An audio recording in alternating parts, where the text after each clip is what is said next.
Delta மாவட்டங்களின் பாசனத்திற்காக மேட்டூர் அணை மற்றும் கல்லணையில் இருந்து குறித்த காலத்தில் தண்ணீர் திறந்து வைத்த முதலமைச்சர் மு.க.ஸ்டாலின் நெல்லுக்கான குறைந்தபட்ச ஆதார விலை உயர்வு உள்ளிட்ட விவசாயிகள் நலன் காக்க முக்கிய அறிவிப்புகளையும் வெளியிட்டு தொடங்கி வைத்துள்ளார்.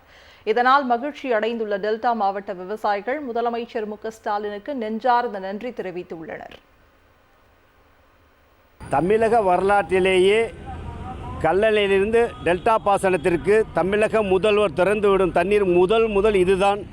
நாங்கள் உண்மையிலே விவசாயிகள் முதல்வர் திறந்து விடுப்பாருன்னு சொல்லி நாங்கள் எதிர்பார்த்ததில்லை. முதல்வரே தண்ணி திறந்து விட்டுருக்காங்க. அதே போல் விவசாயிகளுக்கு குவிண்டாலுக்கு 2500 ரூபாய் நெல்லுக்கு விலை அறிவிச்சிருக்கிறாங்க. அதே போல் இன்றைக்கி தஞ்சாவூரில் நடந்த அரசு நலத்திட்ட உதவி வழங்கும் திட்டத்தில் மாண்புமிகு தமிழக முதல்வர் அவர்கள் விவசாயிகளுக்கு டெல்டா பாசன விவசாயிகளுக்கு குறுவை தொகுப்பு திட்டம் அறிவிச்சிருக்காங்க. 82.77 கோடி விவசாயிகளுக்கு கிடைப்பதற்கு அறிவிச்சிருக்காங்க. அதோடு இல்லாமல் தமிழ்நாட்டில் அனைத்து விவசாயிகள் நெல் சாகுபடி செய்கிற அனைத்து விவசாயிகளுக்கு 137.77 கோடி அந்த விவசாயிகளும் பயன்பெறுங்கிறதுக்காக விவசாயிகளுக்கு அந்த தொகுப்பு திட்டத்தை அறிவிச்சிருக்காங்க. உண்மையிலேயே விவசாயிகள் நாங்கள் கேட்காமலேயே விவசாயிகளோட மனதில் என்ன இருக்குங்கிறது அவர் கேட்காமலே அவங்களுக்கு விவசாயிகளுக்கு இந்த திட்டத்தை அறிவிச்சிருக்கிறதுனால மாண்புமிகு தமிழக முதல்வர்களுக்கு எங்களுடைய டெல்டா மாவட்ட விவசாயிகளின் சார்பாக நன்றியை தெரிவித்துக் கொள்கிறோம். இந்த ஆண்டுக்கு விவசாயத்துக்கு பாசனத்துக்குன்னு பார்த்தீங்கன்னா நேற்று தண்ணீர் திறந்தது, முதல்வரே திறந்தது ஒரு மிகப்பெரிய மகிழ்ச்சியான செய்தி. அந்த ஈரம் காயறதுக்குள்ளே அடுத்த சில அறிவிப்புகளும் வந்திருக்கு. நாங்கள் எதிர்பார்க்காத அறிவிப்புகளும் வந்திருக்கு. கிட்டத்தட்ட உய்யக்குண்டான பொறுத்த வரைக்கும் ஒவ்வொரு ஆண்டும் ரோட்டில் உட்காந்து போராடி சண்டை போட்டுக்கிட்டே இருக்கோம்.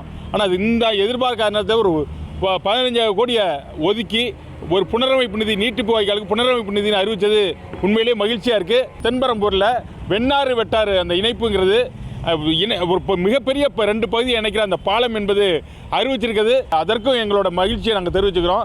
அது மட்டும் இல்லாமல் கல்லணை கால்வாயில் அந்த கரையை நல்ல ரோடாக அகலப்படுத்தி போக்குவரத்துக்கானது மாற்றுறதுங்கிறதும் ஒரு மிகப்பெரிய அறிவிப்பாக இருக்குது. அந்த வகையில் இன்றைக்கு தமிழக முதல்வரோட அறிவிப்பு என்பதை தமிழ்நாடு விவசாய சங்கம் மகிழ்ச்சியோடு வரவேற்கிறோம். மாண்புமிகு முதல்வர் அவர்கள் தஞ்சாவூரில் பல்வேறு நலத்திட்ட உதவிகளை வழங்கிட்டு நிறைய திட்டங்களை துவக்கி வச்சாங்க.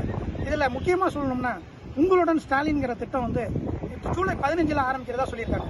கிட்டத்தட்ட 10,000 முகாம் நகரத்திலையும் கிராமத்திலையும் சேர்த்து பண்ணுறதா சொல்லியிருக்காங்க. இப்போ பார்த்தீங்கன்னா எங்கள் ஊர்லேயே 14 துறை கிட்டத்தட்ட 14 துறையை சேர்ந்த அதிகாரிகளை வச்சு இந்த முகாம்லாம் நடத்துகிறதா சொல்லியிருக்காங்க. இதெல்லாம் எங்களுக்கு மிகவும் பயனுள்ளதாக இருக்கும். அதே போல் தென்னங்குடியில் வெண்ணாறு வெட்டாறு இணைக்கிறத அதுக்கு 42 கோடி ஒதுக்கி அந்த பாலம் கட்டுறதா சொல்லியிருக்காங்க. அது மிகப்பெரிய எங்களுக்கு வரப்பிரசாதம். 2 பக்கத்தில் உள்ள பெரிய பெரிய கிராமங்களுக்கு அது எங்களுக்கு போக்குவரத்துக்கு வரப்பிரசாதமாக இருக்கும். அதே மாதிரி பஞ்சநதி கோட்டையில் மெகா டிஎன்சி ஓப்பன் பண்ணியிருக்காங்க. அது பார்த்தீங்கன்னா ஒரு மணி நேரத்துக்கு 12லேருந்து 15 டன் வரலையும் கொள்முதல் செய்கிறது. அதெல்லாம் இந்த திராவிட மாடல் ஆட்சியில் இதெல்லாம் எங்களுக்கு விவசாயிகளுக்கு மிகப்பெரிய வரப்பிரசாதமாக நாங்கள் பார்க்குறோம்.